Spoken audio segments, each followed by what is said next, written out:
Well, let's get back, of course, to that very poor jobs number. And here to help us sort through it all, well, who else other than our own senior economics reporter, Steve Liesman. Steve. Yeah, Dave, just a quick word on the recent data that we just got a few seconds ago. The construction spending data for April, interesting in that private spending up a reasonably strong 1.2%, with residential up 2.8%. That's interesting because what we're going to talk about in jobs in just a second, in that construction employment is way off. Office spending is up, commercial up, transportation up, public spending, as you might expect, down pretty sharply, down 1.4%. On the ISM, very mixed report, really, at the end of the day here. New orders were up pretty strongly, 60.1. Employment down a bit, but still a strong level. We always look at the level in the ISMs, 56.9. But deliveries were down, inventories down, prices also down. That's good news. The backlog also down, but exports and imports were up. Let's talk about those disappointing non-farm payroll numbers, just 69,000. The street looking for 150. I actually think the street was looking for a little bit less than that, no matter how you paint it, not this badly.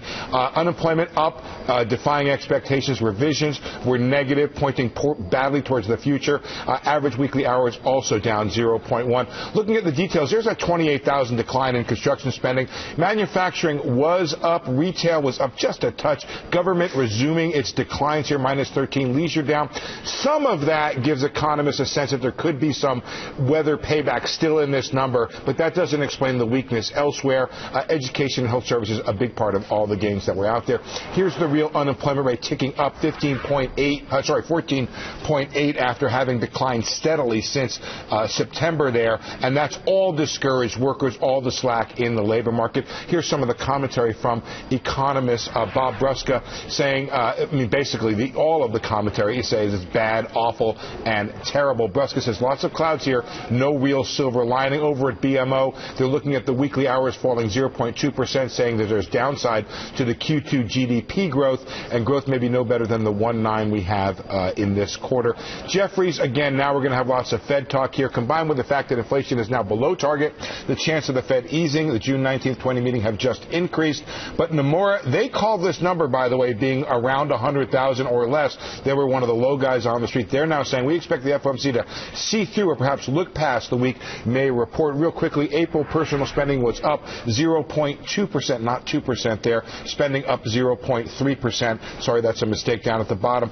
Melissa, on the Fed, I think the issue here is Bernanke expected some pullback from the stronger growth this month. I wonder if he's still seeing that or if he's putting together the last couple months and saying, you know what, we have a worrisome downward shift here.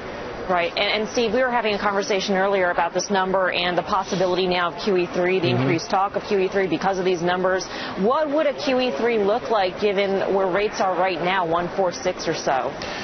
You know, I think there's a lot in that question you just asked me, because given that rates are 146, the question for the Fed would be, could it do any better? Does it need to do any better here? I think it would look at what the market is doing and saying, you know what, the market is doing a lot of our job here. To the extent that QE3 would spark more inflation, it would actually it could cause rates to go the other way. I think any QE here from the Fed would have to be sizable, and my take right now is that they do not have the stomach for a very sizable intervention, given what the numbers are. If things continue to deteriorate, you get a meaningful move in the unemployment rate. If jobs go negative, if we're looking at a recession here, that changes the picture. I just don't think the Fed can make that conclusion. Even though the market seems to be making that conclusion already, I don't think the Fed can make that conclusion from these numbers. Steve, you know better than I, Steve, the talk from two central banks in Europe is of negative interest rates, potentially in the future, that people have to pay to deposit